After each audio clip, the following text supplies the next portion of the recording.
अस्सलाम वालेकुम लाला, welcome to the channel. क्या हाल है आपके? वालेकुम अस्सलाम राजा भाई, आप सुनाएं कैसा चल रहा है जर्मनी में सिस्टम। जर्मनी में सिस्टम तो अच्छा चल रहा है, लेकिन सिस्टम हम करेंगे बाद में। अभी आप पहले मुझे ये हाँ, बताएं कि आप वर्ल्ड कप फॉलो कर रहे हैं? वर्ल्ड कप में डूबे हुए हैं भाई। पांचों उंगलियां जैसे घी में होती है ना, वैसे अभी पूरी बॉडी जो है वो वर्ल्ड कप में। तो कल सबसे बड़ा मैच है वर्ल्ड कप का, पाकिस्तान वर्सेस इंडिया। क्या तासुरात हैं आपके? कल यार अहमदाबाद में मैच है, ग्राउंड के हवाले से कुछ बताएं। यार अहमदाबाद में ग्राउंड है, और सबसे मेरे ख्याल से मेलबर्न को भी इसने रिकॉर्ड तोड़ दिया। 1 लाख ऑलमोस्ट 1.25 लाख इसकी एस्टिमेटेड अटेंडेंस है। और इसकी जो पहले जो अगर हम ग्राउंड के स्टैट्स देखें ना, तो बेसिकली स्टैट्स अब बिल्कुल नल एंड वाइड हो गए हैं, क्योंकि इसकी विकेट जो है ना बिल्कुल नई दोबारा बनाई है उन्होंने, जब ग्राउंड की रेनोवेशन हुई है ना। तो पहले इसकी थोड़ी हिस्ट्री है कि ये थोड़ा लो स्कोरिंग की तरफ जाता है मैच, लेकिन अभी हमने जो पहला मैच देखा है इंग्लैंड न्यूजीलैंड वाला, उसमें तो इंग्लैंड ने सही, मतलब इंग्लैंड की सही बजाई है, न्यूजीलैंड ने सही फेटा लगाया न्यूजीलैंड ने सेकंड इनिंग्स में। तो अभी जो है वो मेरे ख्याल से जो चेजिंग वाली साइड है ना, उसको काफी एडवांटेज है इस ग्राउंड में। हाई स्कोरिंग मैच होगा ऑफ कोर्स, लेकिन देखें इंशाल्लाह क्या होता है कल।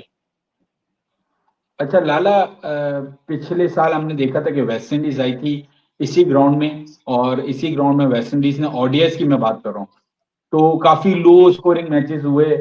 और फिर उसके बाद हमने डायरेक्ट जैसे ही देखा कि अभी इंडिया ऑस्ट्रेलिया के जो मैचेस हुए, जो जिसमें टेस्ट मैचेस हुए, तो विकेट बहुत ही फ्लैट था। और उसके बाद फिर हमने देखा कि न्यूजीलैंड के मैच में भी कि विकेट इतना कोई हेल्प नहीं कर रहा था बॉलर।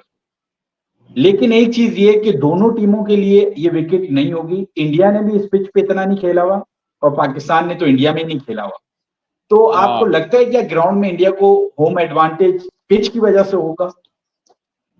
नहीं नहीं यार, इतना नहीं होगा, क्योंकि होम एडवांटेज उन ग्राउंडों में सही है। इसमें मतलब जैसे कोहली वगैरह कोई 8-8 9-9 10-10 मैच से ऊपर खेले हो, 10 मैच से एटलीस्ट ऊपर खेले हो, ये तो है भी नई साइड पूरी।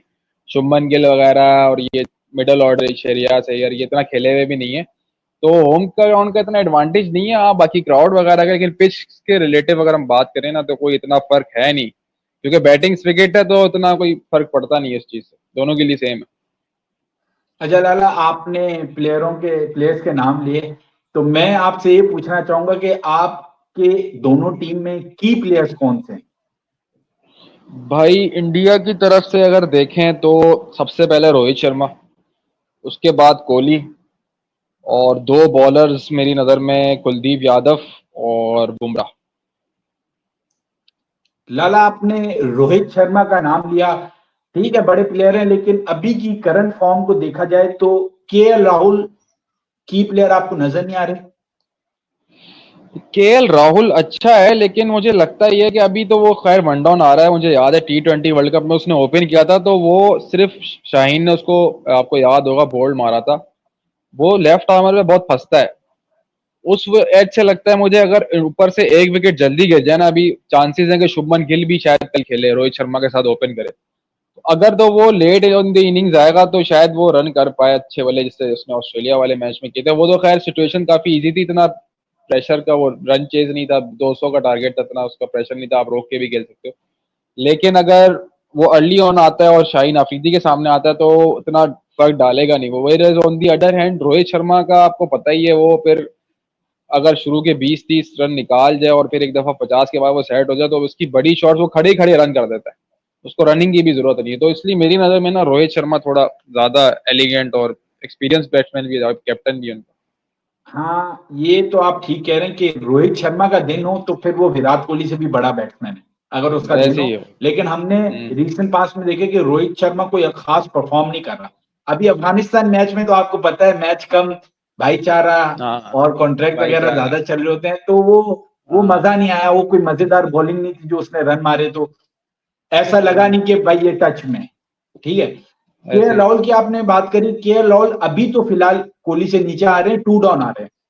और मुझे लग रहा है कि काफी काफी जो है ना, इनिंग बिल्ड करने वाले प्लेयर हैं। हमने लास्ट की भी इनिंग देखी उनकी, और उससे पहले की भी इनिंग देखी, तो उन्होंने कोहली के साथ पार्टनरशिप लगाई है, और अच्छी पार्टनरशिप लगाई है।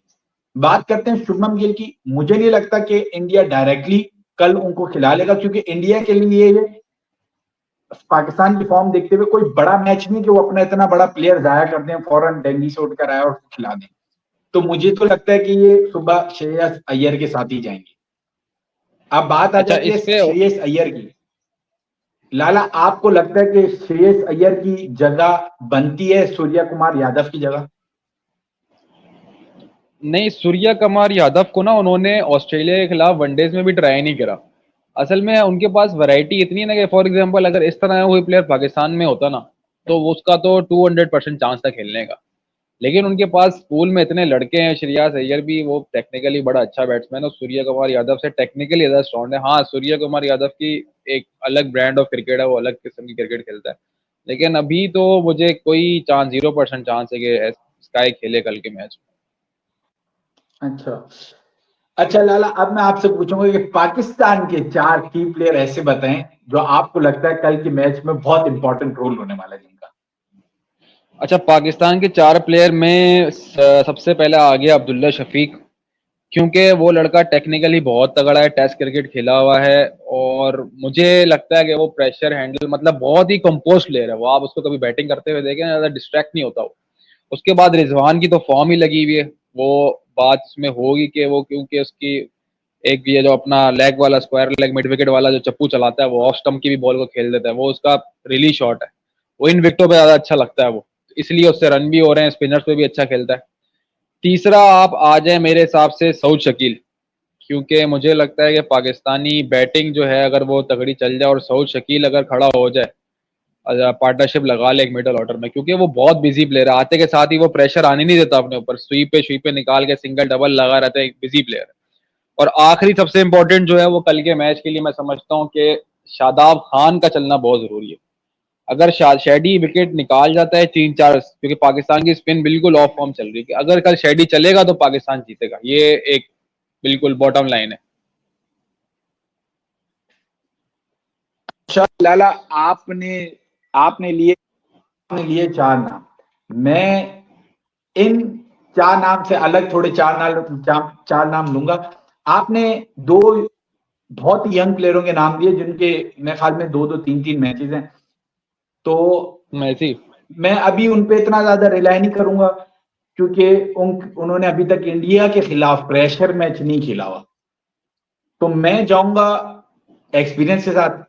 मेरे की प्लेयर होंगे बाबर आजम, रिजवान, इफ्तिखार चीचा और शाहिन शाह अफरीदी। इफ्ती शादाब मियां। खान को लेने की ना वजह यह है कि सुनने में आ रहा है, उड़ती उड़ती खबर है कि कल शायद शादाब खान ना खेले क्योंकि जैसे उनकी रीसेंट पास में अभी परफॉर्मेंसेस चल रही है। तो बहुत से लोगों का ये कहना है, मीडिया का दबाव है, ऊपर से दबाव है कि आप उसामा मीर को ट्राई करें आप। लेकिन क्योंकि बाबर की लाइकिंग और बाबर की दोस्ती और ऊपर से आपका वाइस कैप्टन है, तो उसको बिठाना थोड़ा मुश्किल हो जाएगा। इसलिए हो सकता है कि शादाब ही कल खेले। अच्छा, अब आप ये मुझे बताएं, एक बहुत इंपॉर्टेंट क्वेश्चन है कि कल का मैच आपको क्या लगता है कि बैटिंग जितवाने वाली है? दोनों टीम में से बैटिंग जितवाने वाली है या बॉलिंग जितवाने वाली यार जो पहले मैच से हम देख रहे हैं ना पूरे वर्ल्ड कप में, तो ट्रेंड यही चल रहा है कि बैटिंग में तो आप गधे को भी पैड करा के भेज देना तो वो रन कर देगा। इधर से एक कतरी निकली चौका, बस आपने सिर्फ जिसका सर्कल क्लियर हो रहा है और पीछे फील्डर नहीं है, वो चौके पे जा रही है बॉल। तो बैटिंग तो ऑलमोस्ट हर टीम ही अच्छी कर रही है, आप देखें पूरा ट्रेंड इसी में चल रहा है। तो मेरे ख्याल से कल जो डिफरेंस होगा ना वो बॉलिंग और फील्डिंग होगी। और इसी वजह से मैं ये सोचता हूँ कि अगर पाकिस्तान टॉस जीत के पहले फील्डिंग करता है, चेस पे जाता है, तो पाकिस्तान के चांसेस जीतने के काफी ज्यादा हो जाएंगे।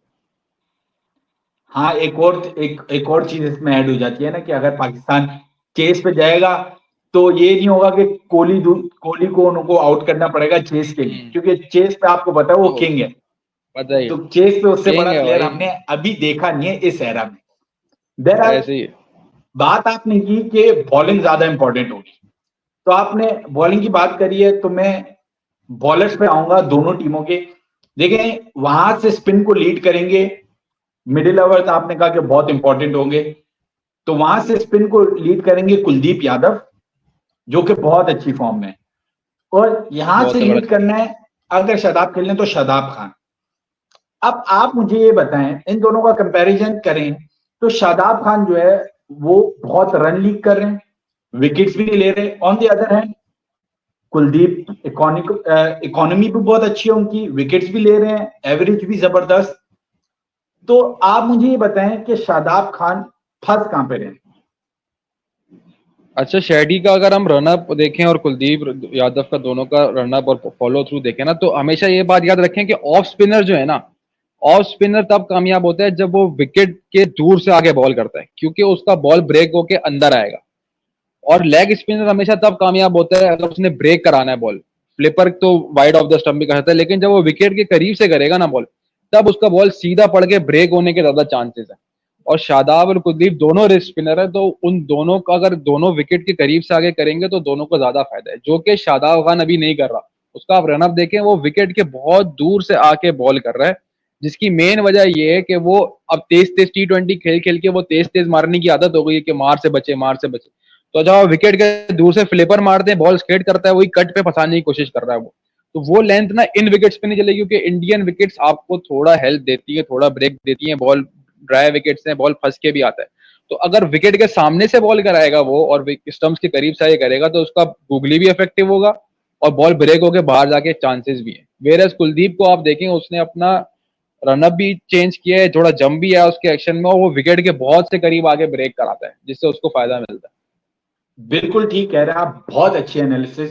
शादाब खान का ये सबसे बड़ा बैकड्रॉ है कि उन्होंने T20 क्रिकेट लगातार बहुत ज्यादा खेली है और माइंडसेट जो है ना वो T20 क्रिकेट वाला हो गया। बिल्कुल आपने ठीक कहा कि वो कट पे खिलाने की कोशिश करते हैं, वो बचने की कोशिश करते हैं। हमने लास्ट श्रीलंका के मैच में भी देखा, बहुत गंदी बॉलिंग थी, वो विकेट लेने वाली बॉल नहीं थी। एक उनको विकेट मिल गया क्योंकि वो लेट हो गया, निशांका जो है ना उनका, लेट हो निशांका या निशांका ऐसे कुछ नाम, वो लेट हो गया कट मारने में, तो उसमें उसको विकेट मिल गई। उसके अलावा उसने बहुत बुरी बॉलिंग करी है, उसको लेट कट पे चौके पड़े। इधर मैनेजमेंट का काम आता है कि हमें कोई स्पिन बॉलर, स्पिन बॉलिंग का कोच रखते। मुश्ताक अहमद अवेलेबल है हमारे पास, सकलैन मुश्ताक है हमारे पास। तो बड़े बड़े नामों का फायदा क्या जब वो ऐसे बड़े इवेंट्स में आ नहीं सकते। शादाब अच्छा, खान को एक बात किसी ने एक अगर बात एक बात एक बात, रुक जा भाई। शादाब खान का सुसर जो है ना, वो सकलैन मुश्ताक है, उसको किसी कोच की अब जरूरत आप नहीं है। अब आप ये देखिए ना, अब यहाँ तो ये है कि शादाब अपने आप को बहुत ग्रेट बॉलर समझने लग गया है या बहुत बड़ा प्लेयर समझने हाँ, लग गया है कि मुझे किसी की राय की जरूरत नहीं। हमने ये ऐसे ही। अभी एक्शन में देखा है कि एक तो इनके एक्शन में थोड़ा फर्क ये है कि शादाब का ना नॉर्मली जो रिस्ट स्पिनर होता है ना, उसका नॉर्मली कान के पास से ये हाथ आता है, शादाब का थोड़ा हाँ, वाइड आता है। ठीक है, वाइड वो भी एक फैक्टर है कि ब्रेक नहीं मिलता। दूसरी बात ये कि फॉलो अप आपने बहुत अच्छा पकड़ा कि शादाब विकेट पे रुक जाता है, शादाब लीन होके जाता नहीं है। ये बहुत बेसिक चीजें जो आप और मैं समझ सकते हैं, तो शादाब को भी आती होंगी। अब इंप्लीमेंट क्यों नहीं कर पा रहे, क्या क्या वजह है, ये हमें नहीं पता। कुलदीप यादव की आपने बहुत अच्छी चीज बताई कि उन्होंने एक्शन चेंज करा, जंप लेकर आए, विकेट के पास से आते हैं, फॉलो थ्रू। लेकिन लाला उसने पेस भी लेकर आया वो अपनी बॉलिंग में। हाँ, पहले आपने देखा होगा वो बहुत स्लो करता था, अब वो जब से स्लो उसने तेज, क्योंकि अब क्रिकेट इवॉल्व हो गई है, क्रिकेट बदल गई है, अब आपको स्पिनर्स को भी थोड़ा पेस चाहिए होता है, पेस से ब्रेक करना होता है। तो इसलिए कुलदीप जो है अभी जब से उसने कमबैक किया बहुत कामयाब है। बहरहाल ऐसे ही। शादाब को होपफुली कोई ना कोई कल मैच से पहले समझा दे, हमारी तो यही उम्मीद है। हाँ, अब लाला आपकी यही बात, उम्मीद। ये तो हो गई स्पिनर्स की बात। कल सुनने में ये भी आ रहा है कि कल सुबह हल्की हल्की बारिश भी है। ठीक है, तो आप मुझे बताएं कि शाहीन शाह अफरीदी कितने इंपैक्टफुल होने वाले हैं और वहां से बुमराह कितने इंपैक्टफुल हो रहा है, और करंट फॉर्म को देखते हुए कि कैसी दोनों की बॉलिंग चल रही है। अच्छा, शाहीन और बुमराह का जो अभी करंट फॉर्म में अगर आप मेन डिफरेंस देखें ना, तो दोनों की फिटनेस का है कि बुमराह ने सिंस लास्ट 1 ईयर इतनी क्रिकेट खेली नहीं है। और ऑन दी अदर एंड आप शाहीन को देखें, वो नेपाल के खिलाफ भी खेल रहा है, वो जिम्बाब्वे वाली सीरीज भी खेला है, वो लीग्स भी खेल रहा है। तो अभी एशिया कप के बाद जो कमेटी बैठी थी कि आप मतलब इतनी बुरी परफॉर्मेंस रही, उसका इवेल्युएशन क्या निकला कि ये निकला कि भाई लड़के फटीक थे, लड़के थके हुए थे। और सबसे ज्यादा फटीक इसमें जाता है फास्ट बॉलर्स पे, क्योंकि श्रीलंकन कंडीशन निहायत ही ह्यूमिड कंडीशन है, उधर फास्ट बॉलर पे स्ट्रेन जाता है। और इंडिया में भी सिमिलर कंडीशन है। इसकी वजह से देखें आप, शाहीन का पेस भी ड्रॉप हुआ है, 140 टच नहीं कर रहा वो, वेरस बुमराह जो है वो सही तगड़ी बॉलिंग कर रहा है और बहुत तेज आ रहा है।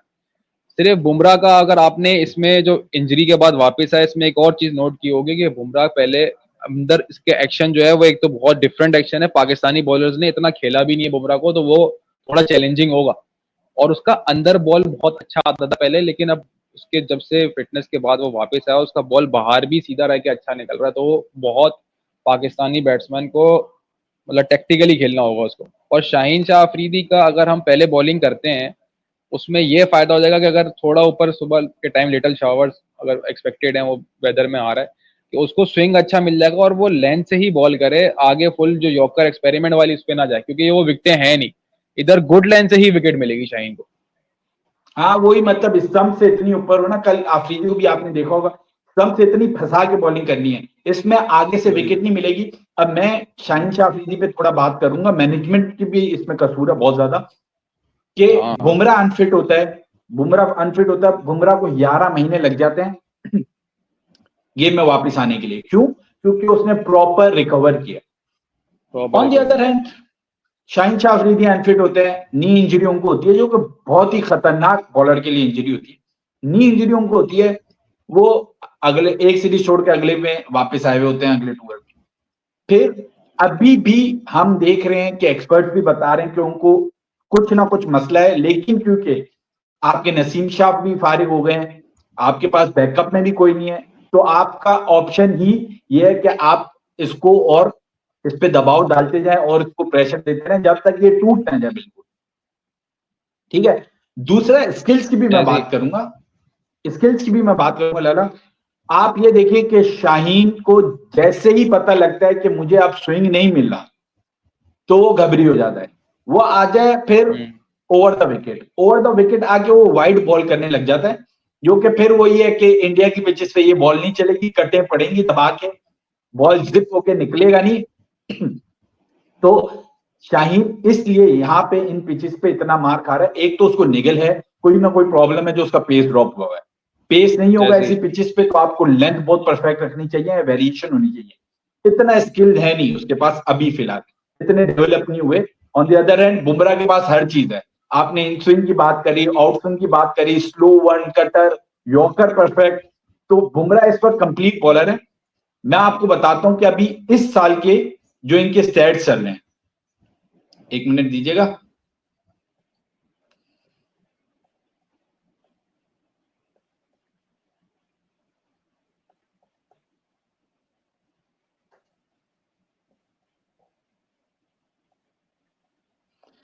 जी भाई लाला, तो शाहीन ने इस साल 14 मैचेस खेले हैं, ओडीआई की बात करें, जिसमें से 26 विकेट लिए और 24 का एवरेज है, और इन्होंने हर टीम के खिलाफ खेले।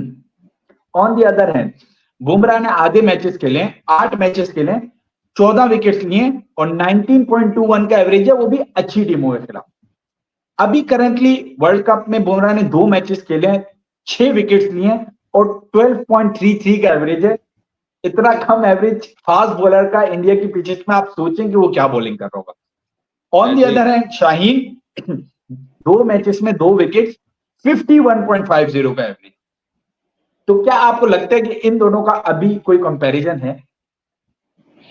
यार अभी कंपैरिजन असल में ऐसा इस सिर्फ इन पर्टिकुलर स्टैट्स पे करें ना तो थोड़ी नाइंसाफी हो जाएगी, लेकिन कल के मैच में ना अभी प्रेशर सिचुएशन है, शाहीन का थोड़ा टैका है इंडियन बॉलिंग बैटिंग अटैक पे ना उनका। अभी आपने एशिया कप में देखा था, वो खा गया था ऑर्डर उनका पहले वाले मैच में, दूसरे मैच में ऑब्वियसली वो भी इंडियन से होमवर्क कर कर आते हैं। वो मुझे ये लगता है कि बुमराह को सिर्फ ये एडवांटेज है कि बुमराह के सामने पाकिस्तानी जो बैट्समैन है ना, वो अभी तक खेले नहीं है। उसने अभी जो रिसेंटली पास्ट में कोई बुमराह को खेला हुआ नहीं है, तो बुमराह को सरप्राइज एडवांटेज जरूर होगा। बैट्समैन का सरप्राइज एडवांटेज नहीं होता क्रिकेट में, क्योंकि बैट्समैन के खिलाफ आप वीडियोस देख के प्लान कर सकते हो कि भाई ये यहाँ मारता है यहाँ। बॉलर को जब तक आप फेस ना करो ना, तब तक आपको माइंड में बैठता नहीं कि यार इसका बॉल किस तरह आएगा, इसका एक्शन थोड़ा स्लिंगी है, थोड़ा डिफरेंट एक्शन है, तो उसका एडवांटेज बुमराह का होगा। लेकिन आई थिंक कल इंशाल्लाह देखें, शाहीन अगर थोड़ा आगे से 2-3 विकेट निकाल देते पावर प्ले में, तो फिर पाकिस्तान को फायदा होगा। अच्छा लाला, अब सबसे हॉट टॉपिक पूरे पाकिस्तान में, पूरी दुनिया में ये टॉपिक चलता है, विराट कोहली वर्सेस बाबर आजम। इस डिबेट को आप कैसे देखते हैं? किंग कोहली और किंग बाबर आजम नहीं बोलना। आपको बोलना पड़ेगा क्योंकि फैंस नाराज हो पड़ेगा, जाते हैं। फैन बना देंगे। अच्छा भाई, किंग कोहली का सीन ये है कि किंग कोहली जो है ना वो 2000 कैसे 2009 का डेब्यू है उसका मेरे ख्याल से ना। हाँ, लगभग 2009 का ही है। 2000 2009 का उनका डेब्यू है, और जब वो टीम में आए थे ना, तो आप वो टीम की लाइनअप देख लें जरा उठा के। तेंदुलकर, सहवाग। धोनी कैप्टन, सारे सहवाग, सारे। अब इन लोगों में रह के जो बंदा क्रिकेट स्टार्ट करता है उसका लेवल जो है ना, आप बाबर आजम से कंपेयर नहीं कर सकते, क्योंकि बाबर आजम जब टीम में आया था तो 2016 का डेब्यू है, और वो भी यूनुस खान का मतलब लास्ट कुछ शायद, उसमें 2016 में यूनुस खान भी रिटायर हो गया था। तो बाबर आजम के अब पूरी नर्चरिंग जो है वो डिफरेंट हुई है, कोहली की अलग हुई है। अभी आप कोहली को देखें, इंडिया ने उठा के एक उसको ब्रांड ऐसा बनाया। अभी 10 मिनट पहले वीडियो देख रहा था कि कोहली की जो बेयर्ड के स्पॉन्सर है ना वो जिलेट वाले हैं। मतलब वो जिलेट वाले डिसाइड करते हैं कि 3 साल तक वो कौन सी शेव रखेगा। और अंदाजा लगा लें उसके ऊपर कितना उसकी टीम है पूरी, उसको एक ब्रांड बनाया उन्होंने, और फिर वो परफॉर्मेंस भी, फिटनेस रिजीम वो कैसी लेकर आया इंडियन टीम में, उसकी बॉडी में जीरो फैट है, वेजिटेरियन वो बन गया है। ठीक है, तो वो एक बिल्कुल ही आप समझे डिफरेंट लीग का प्लेयर है। उसको किंग बाबर आजम से हमारे लिए किंग है, लेकिन अगर आप ओवरऑल कंपैरिजन में जाएं तो कोहली माइल्स अहेड। भाई बाबर आजम में मुझसे आप अगर पूछे ना तो कोई डिबेट बनती नहीं है, स्किल्स पे भी कोई डिबेट नहीं बनती। कोहली किंग है और एक एरा में एक ही किंग होता है, बाबर आजम घंटे का किंग है मेरी नजर में। तो बहुत अच्छा बैट्समैन है, नो डाउट, बहुत अच्छा बैट्समैन है। या ये ठीक है। फैंस को नाराज कर दिया आपने। नहीं भाई, हम बैठे इसलिए कि आप सच बोले। सच उनका बात है। अब कंपैरिजन आप कर सकते हैं ना, comparison technique wise Babar Azam Kohli से बहुत अच्छा है। टेक्निक वाइज देखा जाए तो उसकी टेक्निक बहुत अच्छी है। ठीक है। आप ड्राइव की बात करें तो बाबर आजम की ड्राइव जो है वो कोहली से अच्छी है। ठीक है, इस चीज पे बहुत कंपैरिजन हो सकता है। लेकिन मैच की सिचुएशन में हमने देखा है कि जब जब प्रेशर सिचुएशन आती है ना, कोहली का 20 मूड ऑन हो जाता है और बाबर आजम बिल्कुल घबरी हो जाता है। कोहली ने ऐसे ही। कोहली जैसे ही देखता है कि अब मैच प्रेशर में, तो वो सारी रिस्पॉन्सिबिलिटी अपने ऊपर लेके, और आप देखें कि रन करने की टेक्निक देखें। बाबर आजम क्या करता है, बाबर आजम कहता है कि मैं चौके मार मार के रन करूं, एक ओवर में एक चौका मार दूं, एक ओवर में 2 चौके मार दूं। कोहली अगर 2 चौके मार रहा होगा ना तो 4 डॉट नहीं करेगा, उसमें 2 सिंगल भी लेगा। कोहली की मेन मेन जो उसका इनिंग बिल्ड करना होता है ना, वो ये रनिंग बिटवीन द विकेट्स जो है ना उसकी बहुत जबरदस्त है। फिर उसमें एक और फैक्टर ये आ जाता है फिटनेस का, कि उस जैसी फिटनेस लेवल बाबर आजम की नहीं है, तो वो इस तरह कर नहीं सकता। क्योंकि क्या होगा, 50 के बाद बाबर आजम थक जाएंगे, फिर हिट नहीं लगा सकेंगे। और कोहली ये कोहली बहुत बड़ा 50 के फर्क है। बाद ऐसे हिट मारता है जैसे उसका दिल कर रहा है कि मैं इस बॉल पे मारूं तो वो मार देगा, बहुत क्लीन हिटिंग करता है। ऐसे ही। इसलिए कोहली और बाबर का आप कंपैरिजन कर ही नहीं सकते। दूसरी बात, इस टूर्नामेंट में क्योंकि पाकिस्तान ने बाबर आजम को कप्तानी दी है, जो कि मैं इसके हक में बिल्कुल भी नहीं हूं। आपकी राय मैं जरूर जानूंगा कि आप बाबर आजम की कैप्टनसी को कैसा देखते हैं। मेरे लिहाज से, मेरा मेरा अगर जितना भी तजुर्बा है क्रिकेट देखने का, मुझे लगता है कि बाबर आजम बहुत डिफेंसिव कप्तानी करता है। बुजदिल बुजदिल कप्तान है। शेख अख्तर बोलता है ना बुजदिल कप्तान, तो वो बुजदिल कप्तान है। वो अटैक नहीं कर सकता, वो दबाता नहीं है, वो अटैक नहीं करता। तो डिफेंसिव सोच के साथ, डिफेंसिव बैटिंग सोच कप्तानी के साथ आप वर्ल्ड कप नहीं जीत सकते। आपको दिलेरी से आना पड़ेगा, आपको अटैकिंग क्रिकेट खेलनी पड़ेगी, क्योंकि बड़ी टीमें डिफेंसिव सोच से नहीं फंसती। आपकी क्या राय है इसमें? अच्छा, उसमें ना एक बड़ा फॉर्म फैक्टर इसका भी आता है कि बाबर आजम की अभी खुद की फॉर्म भी नहीं लगी हुई। जो जब कप्तान की खुद फॉर्म ना लगी हो ना, तो वो जब अब जिस बंदे की फॉर्म ना लगी हो, तुझे भी पता है जब हम बैटिंग करने आते हैं फॉर्म नहीं लगी हुई, तो हम क्या कहते हैं, यार विकेट पे टाइम गुजारो, आप थोड़ा खुद ही डिफेंसिव हो जाते हो, आप पहली बॉल पे चौका नहीं मारते। तो एक तो ये माइंडसेट के साथ अटैकिंग कप्तानी करना एक बहुत बड़ा फर्क है। और दूसरा आपको पता है कि अभी उस पर इतना प्रेशर है, तो आई डोंट थिंक सो कि अभी वो कोई अटैकिंग कप्तानी वाला कल आपको जौहर दिखाएगा, ये आप भूल जाए। ठीक है, वो कोई कैच वैच लड़कों ने पकड़ लिए तो हो जाएगा। हाँ, जब टीम किक ऑन करेगी ना, जैसे अगर कल का मैच जीतते हैं ये, अगर कल का मैच जीत गए तो मैं आपको ये गारंटी दे रहा हूँ कि फाइनल खेल जाएंगे। ठीक है, ये इतना मैं ये आपको लिख इस के दे चीज दूँ। का इस चीज का यकीन और उम्मीद मुझे भी है, लेकिन कल हाँ। का मैच अच्छा, जीते कैसे? जीत कल अच्छा का जो मैच अब जीते दूसरी कैसे? बात जो, नहीं नहीं, एक और सवाल जो आपने पूछा था कप्तानी वाला, अब बाबर आजम को कप्तान ना बनाए तो भाई किसको बनाए? ठीक है, इसके यही तो पीछे आपके गलती पास है। एक ही ऑप्शन है, एक ही ऑप्शन था, वो टीम से बाहर है अभी।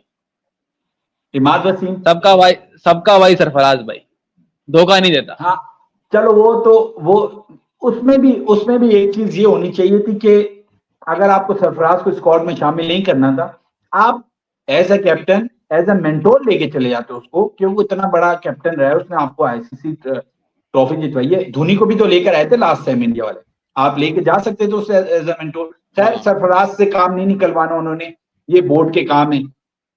मेरा ये मानना है कि बाबर आजम के साथ साथ और भी प्लेयर थे जिनको तैयार कर सकते थे एज अ कैप्टन। रिजवान को तैयार कर सकते थे, रिजवान को तैयार कर सकते थे। इमाद वसीम जिसकी जगह बन रही थी इस वर्ल्ड कप में, वो भी शायद कैप्टनसी का कैंडिडेट था, इसलिए नहीं खेल रहा आज। ऐसे ही। आप मानते हैं इस बात को कि वो कैप्टनसी का कैंडिडेट था, नहीं इसलिए नहीं खेल रहा वो? नहीं, इमाद वसीम जो है वो मैं कहता हूँ 3 गुना अच्छा ऑप्शन था आपका मोहम्मद नवाज से, क्योंकि तुम उसकी बॉलिंग देखो यार, वो हर लीग में पावर प्ले में बॉलिंग करता है, और उसका बॉल स्पिनर होते हुए हवा में घूमता है भाई, पिच करने से पहले बॉल पूरा उसका अंदर आता है, और बैटिंग उसकी नवाज से भी मेरे ख्याल से तो अच्छी है। ठीक है, तो बहुत अच्छी है नवाज इमाद से। वसीम तो बहुत बेहतर वो ऑप्शन प्रेशर नहीं लेता, प्रेशर नहीं कर लेता वो। अच्छा, अब है। आपने जहां नवाज की बॉलिंग की बात करी है ना, तो इंडिया के पास है इस वक्त जडेजा, वो इन विकेट्स पे भी इतना बड़ा बड़ा स्पिन कर रहा है, ठीक है। और दूसरी तरफ हमारे पास left arm slow straight bowler Mohammad Nawaz. तो इन दोनों का कंपैरिजन आप करें कि नवाज किस तरह कंपीट कर सकता है। भाई सीधे अल्फाज में कोई कंपैरिजन नहीं है दोनों का, आप दोनों का वो उठा के देंगे पोर्टफोलियो, जडेजा ने पत्नी कितने मैच जिताए हुए हैं, ये 2019 के वर्ल्ड कप का सेमीफाइनल कल 2-3 दिन पहले मैं देख रहा था, न्यूजीलैंड के साथ था, इंडिया के शुरू में ही 5-6 आउट हो गए थे, जडेजा एंड तक ले गया था, इनको 70-72 मारे थे उसने बैटिंग में। वो तो भी वो एक एक बॉल बहुत ही मिस हिट हो लेवल गई, का, खड़ी हो गई, वरना तो मैच जितवा हाँ, जाता। मैच जितवाया था और धोनी भी रन आउट हो गया। तो जडेजा ने तो बहुत बहुत क्लास नहीं, का प्लेयर है, जडेजा ने उसका तो बहुत आप मैचेस कंपैरिजन जितवाए नहीं भी कर हैं, बॉलिंग से भी जितवाए हैं, बैटिंग से भी जितवाए हैं, और सकते, फील्डिंग से भी बहुत मैचेस जितवाए हैं। तो फील्डिंग से भी बहुत बाकी जितवाए। कंपैरिजन नहीं बनता, मुझे समझ में नहीं आ रहा। खैर, अभी देखा जाए तो नवाज के अलावा भी और कोई ऑप्शन भी नहीं है। कोई ऑप्शन नहीं है हमारे शादाब पास। खान, शादाब खान की जगह उसामा मीर को खिलाने की बात कर रहे हैं। मुझे उसामा मीर भी, आप सच पूछें तो मुझे भी कोई बहुत आला प्लेयर नहीं लगते कि मैं बोल रहा हूं कि यार इनको इसकी जगह तो खिलाना ही चाहिए, क्योंकि इंडिया में फिंगर स्पिनर बहुत चलते हैं, फिंगर स्पिनर कामयाब है इंडिया में। मैं ये चाह रहा था कि अगर अबरार होते स्क्वाड में तो उसको ट्राई करना चाहिए था, क्योंकि वो इंडिया के लिए भी एक सरप्राइज पैकेज होता। इंडिया ने खेला हुआ नहीं है, ना देखा हुआ है उसको, और वो इन विकेट पे कामयाब भी हो जाता। भाई दिल की बात बोल दी तूने, दिल की बात। इबरार अहमद भाई नवाज से, उसामा मीर मोहम्मद नवाज से 4-5 गुना अच्छा बॉलर है, क्योंकि उसामा मीर की मैंने जितनी बॉलिंग देखी है ना, उसका पक्का है कि वो एक ओवर में एक लूज बॉल देगा, वो एक ही पीछे जगह से नहीं करता, बॉल पीछे दे देगा या आगे दे देगा, और उस पर एक चौका पड़ गया आपका तो सारा, इन बैटिंग लाइनअप के खिलाफ तो आपको नहीं छोड़ते वो। इब्रार अहमद का सही सबसे बात है। बड़ा ये था कि सरप्राइज पैकेज था, फिंगर स्पिनर है, दोनों तरफ ब्रेक कर देता, और वो बॉल बैट्समैन को बॉल खिलाता है, मतलब वो ऑफ स्टंप और फोर्थ स्टंप से बॉल करता है, और उधर से ही अंदर बाहर करेगा बॉल। अगर वो उसका एक बॉल बैठ जाता भी है ना, तो वो कोई एक ओवर में एक नहीं करता, वो कुछ 4-5 में एक करता है, तो वो मेरे ख्याल से तो बहुत अच्छा ऑप्शन था, और test cricket first class cricket उसने ठीक ठाक खेली हुई है, और विकेट पिछले वाले कायद ट्रॉफी वाले सीजन में top top wicket wicket taker, taker था आपका वो। तो बिल्कुल उसका सही कोई कह रहे हैं। कंपैरिजन नहीं था इन दोनों से, उसको होना चाहिए था, लेकिन अब रिजर्व में है, देखें, कोई दुआ करें इंडिया तो खेल लेगा। लेकिन वो दोस्त नहीं है ना। खैर, दोस्त आगे नहीं है, चलते हैं। ग्रुप ग्रुप आगे व्हाट्सएप पे चलते ऐड हैं। नहीं है वो ग्रुप में। इंडिया के पास है इस वक्त एक बैटिंग ऑलराउंडर, ठीक है, हार्दिक पांड्या, और हमारे पास है तगड़ा है, तगड़ा इफ्तिखार है। अहमद। ओहो, इफ्तिखार अहमद, इफ्ती मैनिया। इफ्ती मैनिया। मैं, बहुत लोग इफ्तिखार को रेट नहीं करते, मैं एज अ ऑलराउंडर उसको बहुत अच्छा रेट करता हूं।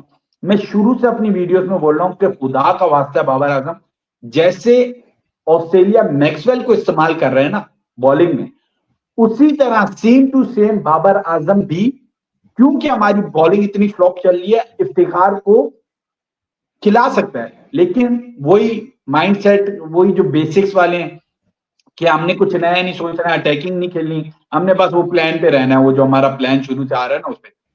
तो आपको नहीं लगता कि इफ्तिखार बहुत हैंडी साबित हो सकते हैं बॉलिंग से? नहीं, इफ्तिखार से ये ओवर कराएंगे। अब बाबर आजम कितने ओवर कराता है ये इसका नहीं कह सकते, क्योंकि पिछले मैच में भी 3 ओवर करा, उसने 1 विकेट ली है। वो डिपेंड करता है कि अगर वो शुरू के 3 ओवर अच्छे निकाल देता है तो शायद 5-6 करा दे उससे, तो क्योंकि अगर दूसरे एंड से अगर शेडी नहीं चलता तो फिर उससे करवाने पड़ेंगे ऑब्वियसली कल के मैच में। इन केस कल ईशान किशन जो है वो ओपन करता है और शुभमन गिल नहीं खेलता, जो कि होने वाला यही है। अभी आपसे वो भी पूछेंगे कि प्लेइंग 11 के बारे में आपका क्या ख्याल है। अगर ईशान किशन खेल रहा है तो एक लेफ्टी है उनके पास ऊपर और उसके बाद जडेजा है सीधा नीचे, ठीक है। तो इफ्तिखार के ओवर वहां नहीं बनते। अगर आपके शुरू में नहीं मिल रहा, वो सपोर्ट नहीं मिल रहा बॉलर्स को, तो क्या इफ्तिखार पावर प्ले में 1-2 ओवर नहीं कर सकता?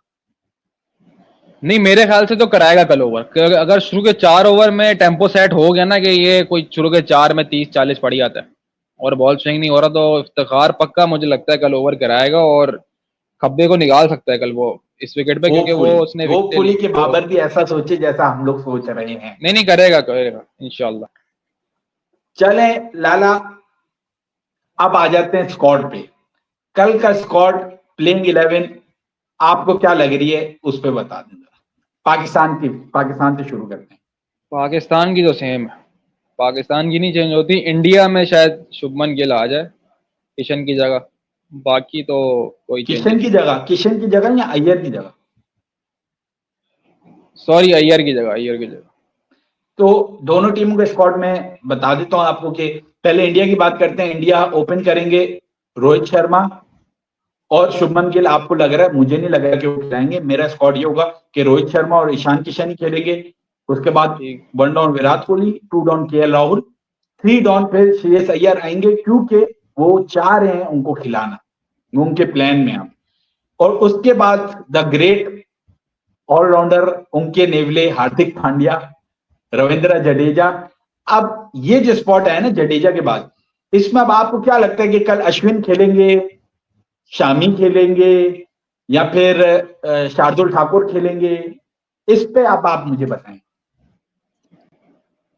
नहीं, मेरे ख्याल से अश्विन नहीं खेलेगा कल, क्योंकि जिस तरह बॉलिंग चल रही है ना उनकी, कुलदीप यादव भी वो चाइना मैन है, वो गुगली भी करता है, और दूसरी तरफ जडेजा है, तो मुझे नहीं लगता कि वो अश्विन को कल खिलाएंगे।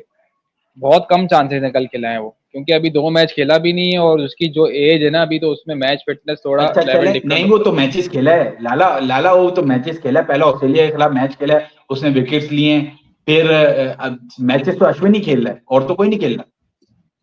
नहीं, लाइनअप में है वो, पिछले मैच में था लाला। अश्विन दोनों मैचेस खेला है। दोनों मैचेस खेला है? क्या 3 स्पिनर खिला रहे हैं? दोनों मैचेस खेला है अश्विन, कुलदीप, बुमराह, सिराज। और अश्विन को हम बहुत लाइट ले रहे हैं। मैंने आपको पहले ही कहा था कि इंडिया में ये जो फिंगर स्पिनर होता है ना, ये चल जाता है। ये कैरम बॉल वगैरह भी करता है, और दूसरी बात इसकी बैटिंग भी बहुत तगड़ी है अश्विन की, इन पिचेस पे खास। हाँ, अबे वर्ल्ड कप में नहीं देखा, चौका मार दिया था एंड में। तो जडेजा, अश्विन, कुलदीप, बुमराह और सिराज, ठीक है। पाकिस्तान की वही अनचेंज रहेगी। मैं चाहता हूं कि शादाब की जगह वो ट्राई कर ले नवाज को, लेकिन आपने अपना प्लेयर बताया शादाब को, तो उसामा मीर को, सॉरी उसामा मीर को सेलेक्ट कर ले। आपने अपना की प्लेयर बताया शादाब को, तो की प्लेयर है भाई, वाइस कैप्टन है, नहीं निकालते बाहर, नहीं निकाल देंगे बाहर, मुश्किल है। चले, सबसे इंपॉर्टेंट सवाल, प्रिडिक्ट करेंगे कल कौन जीत रहे हैं। और ये सियासी जवाब नहीं देने, डायरेक्ट बताना है। ये नहीं बताना कि इफ एंड बट्स वाले जवाब नहीं देने। इफ एंड बट्स वाले नहीं, अगर पहले बैटिंग कर ली दूसरी, आपने इंस्टिंक्ट बताना अपना कि कल कौन जीत रहा है। पाकिस्तान जीत रहा है भाई कल, बस। ये आपका दिल कह रहा है या ये आपका दिमाग? बस जीत रहा है कल, पाकिस्तान जीत रहा है। बस बाबर आजम ने बोल दिया, records are meant to be broken. हमारे लिए बॉबी भाई ने जो बोल दिया वही फाइनल वर्ड है। अच्छा लाला, जिस तरह की इंडिया की फॉर्म चल रही है ना, बहुत मुश्किल है कि कल पाकिस्तान जीते। पाकिस्तान की बॉलिंग बिल्कुल क्लिक नहीं कर रही। मैं तो ये प्रेडिक्ट करूंगा कि इंडिया जीत रहा और इजी विन है इंडिया के लिए। अगर इंडिया ने बहुत कुटाई लगा दी ना, तो फिर हमारे साथ जो जैसे हम क्रैश हुए थे ना एशिया कप में, उसके बाद हमारे कॉन्फिडेंस बिल्कुल शैटर्ड हो गया था प्लेयर का। तो मुझे लग रहा है कि वही वाली मार ना पड़ जाए कल। इंडिया 90% इंडिया की विन प्रिडिक्ट कर रहा हूं मैं, और इंडिया ही जीतने वाला है। क्योंकि एक और फैक्टर है लाला इसमें, आपको याद है कि 2011 में एक खास पर्सनैलिटी पाकिस्तान से गई थी इंडिया। जी जी याद और है। रिजल्ट क्या हुए तो वो रिजल्ट क्या हुए तो वो हमें पता है। अभी जका अशरफ साहब इंडिया पहुंच गए हैं। ये क्यों हुआ कि पाकिस्तान के मैच से पहले ही उनको वीजा मिलता है और वो वहां जाते हैं। तो हो सकता है कि कोई मामला चल रहे हो, क्योंकि आपको मैं पता बताता हूँ है। मामला, मैं बताता हूँ।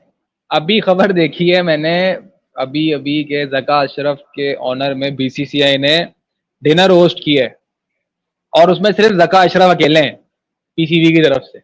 ओ तो आप अंदाजा लगा लेंगे कल क्या बात हुई होगी और क्या गेम हुई होगी। ठीक है, ये अभी की खबर है। ठीक है, लाला, जितने तो नेक हमारे प्लेयर बनते हैं या हैं, हाँ मुझे नहीं लगता ऐसी कोई सेटिंग होगी, क्योंकि भाई, बच्चे बहुत वर्ल्ड नेक कप हैं। छोड़ दे, रुक।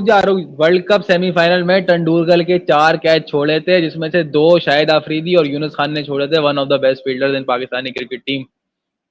याद है अच्छा आपको? लाला, एक और बात, एक और बात मैंने आपसे पूछनी है कि आपको अभी तक जो ये टूर्नामेंट चल रहा है, बीसीसीआई की ऑर्गेनाइजेशन आपको कैसी लग रही ऑर्गेनाइजेशन तो लगी नहीं रही ना, उसमें ओपनिंग सेरेमनी हुई है ना, पाकिस्तानी जर्नलिस्ट को वीजा दिया है, आज जारी किया और आज कुछ लोग पहुंचे हैं। उसमें भी काफी लोगों को, फैंस को अभी तक वीजा नहीं मिला, और कल एक्सपेक्टेड है कि पूरे पाकिस्तानी पूरे स्टेडियम में सिर्फ एक ही वो फैन हो, वो चाचा बशीर जो है वो, उसको वो भी टिकट ढूंढ रहा है बाहर। ठीक है, और कोई पाकिस्तानी फैन नहीं गया यहाँ से। दूसरी चीज आप ये देखें कि वहां पे अभी जो पहला मैच हुआ था उसमें आपने सीट्स की भी व्यूज दिखाए थे, वो सीट्स पे बीट पड़ी हुई है और बिल्कुल गंदगी का निजाम है, कोई ऑर्गेनाइजेशन नजर नहीं आ रही, और बहुत ही हैप हैजर्ड सा लग रहा है टूर्नामेंट तो, क्योंकि बजट तो इनके पास ठीक ठाक होता है, पता नहीं, आई डोंट नो कि क्या है? नहीं, प्लान मुझे की हुई समझ है। में नहीं आया लाला कि आप दुनिया के अमीर तरीन बोर्ड हो, आप वहां जाके एशिया कप में जाके श्रीलंका वालों के ग्राउंड टीम को आपने $50,000 दे दिए। ठीक है, $20,000 कोई अपने ग्राउंड में भी लगा देते स्टाफ पे, कि उनको बोलते लाइटों का ख्याल रखना है तुमने, बैठने वाली सीट का ख्याल रखना है आपने। कि ग्राउंड की हालत देखें आप, बटलर कंप्लेन कर रहा है, सैम करन ने कंप्लेन किया कि ग्राउंड की हालत भी ठीक नहीं है, आउटफील्ड भी बहुत खराब है, अनफिट होने के बहुत चांसेस है। ठीक है, उसके बाद फिर आपके ग्राउंड में कुछ ऐसे नहीं है जहां आपके पास डिजिटल बोर्ड भी है। आप चांद पे पहुंचे हुए, लेकिन आपके पास डिजिटल बोर्ड नहीं है। डिजिटल बोर्ड नहीं। और एक और बहुत खास चीज जो वर्ल्ड कप का मजा करकरा करती है इंडिया में खास तौर पे, आपने देखा होगा कि बीसीसीआई की इन्वॉल्वमेंट जो है ना, वो मैचेस के रिजल्ट में भी बहुत है, क्योंकि इनका डीआरएस सिस्टम चेंज किया जाता है। अब वो किस तरह करते हैं वो तो नहीं पता, लेकिन आपने देखा होगा, आपको याद होगा कि 2011 के वर्ल्ड कप का भी एक बहुत फेमस इंसिडेंट है कि अजमल ने आउट किया, अंपायर ने आउट दिया, आउट वो प्लम लग रहा था, रिव्यू लिया गया, डीआरएस में दिखा कि वो बॉल इतना मिस कर रहा है, अंपायर आज तक नहीं मानता वो। फिर कल हमने देखा लाला कि रबाडा ने बॉल करवाई, बॉल लग रहा था थर्ड स्टंप पे, सबको दिख रहा था कि ये बॉल लग रहा था फोर्थ स्टंप पे, मतलब बाहर जा रहा था, थर्ड स्टंप पे पिच हो रहा था, तो सबको लग रहा था कि ये नॉट आउट है। और फिर हमने डीआरएस में भी देखा, जब तक बॉल पिच हुआ हमें पता था कि ये नॉट आउट है, जैसे ही उन्होंने दिखाया आगे चल के कि आउट है, तो वो डीआरएस समझ में नहीं आ रहा ये कौन चेंज कर रहा है, ये किसका इंपैक्ट है। अगर इसी तरह आपने मैचेस के रिजल्ट निकलवाने तो फिर आवाम क्यों देख रही है? नहीं, ये तो एक फैक्ट है कि बीसीसीआई का इम्पैक्ट काफी है, ओवरऑल वर्ल्ड क्रिकेट पे बहुत ज्यादा इम्पैक्ट है। आप पाकिस्तान एशिया कप उठा के देख लें, जो कोलंबो पे पहला मैच हुआ, इस पे पूरी एक मीटिंग हुई कि भाई उसको वेन्यू को शिफ्ट कर दिया जाएगा, बारिश होगी, उन्होंने नहीं शिफ्ट किया भाई, उन्होंने कहा जो हमने बोल दिया हो गया, रिजर्व डे रख दिया।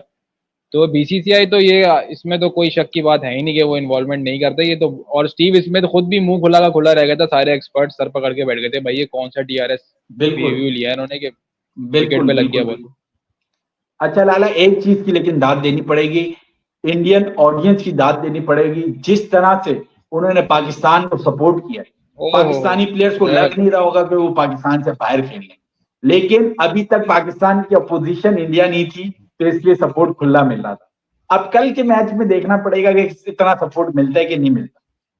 लाला जाने से पहले हैदराबाद में मैच हुआ था वो वाला, अगर ये मैच हैदराबाद में होता ना तो पाकिस्तान को सपोर्ट होनी थी, लेकिन अहमदाबाद क्योंकि गुजरात में, और गुजरात में मोदी तो सीएम भी रह चुका है, तो कल के मैच में तो भूल जाए आप। इन चीजों में हम नहीं जाएंगे। एक आखिरी सवाल लाला, के वर्ल्ड कप के टॉप 4 कैंडिडेट कौन है? यार बड़ा मुश्किल सवाल है, बहुत मुश्किल सवाल है। जिस तरह ये टीमें चल रही है ना अभी तो एक तो न्यूजीलैंड पक्की है, न्यूजीलैंड मुझे लगता है कर जाएगी। इंडिया, और इंडिया के बाद साउथ अफ्रीका और पाकिस्तान। होपफुली ऐसा ही हो कि पाकिस्तान आए टॉप 4 में, क्योंकि ऑस्ट्रेलिया का फेंटा लगा है। अच्छा, ऑस्ट्रेलिया का मैंने कल की वीडियो में भी बताया था कि ऑस्ट्रेलिया इस वजह से भी डिस्टर्ब हुआ है कि वो ऊपर से रन नहीं मिल रहे, और ऊपर से रन इसलिए नहीं मिल रहे क्योंकि उनके मेन प्लेयर थे जो लास्ट 2 सालों से बहुत टॉप फॉर्म में थे, ट्रेविस हेड, वो इंजर्ड हो गए, तो उससे बहुत डिस्टर्ब हुए हैं। अगर वो वापस आ जाते हैं तो ऑस्ट्रेलिया का कमबैक करने का चांसेस बहुत हाई है, ठीक है। और इंग्लैंड इसलिए कि उनका भी बैटिंग बिल्कुल नहीं चल रही, फ्लॉप हो रहे हैं बैटिंग में बिल्कुल। तो पाकिस्तान के वाकई फेयर चांसेस हैं। कल के मैच में पता चलेगा। अगर कल का मैच जीत जाती है तो पाकिस्तान हमें सेमीफाइनल में दिखेगी।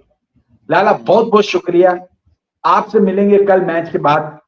आपकी एनालिसिस बहुत जबरदस्त थी, उम्मीद करता हूं लोगों को भी पसंद आए। अगर पसंद आए तो नीचे कमेंट करें, अपना प्यार दिखाएं। मिलते हैं आप लोगों से कल। अल्लाह हाफिज।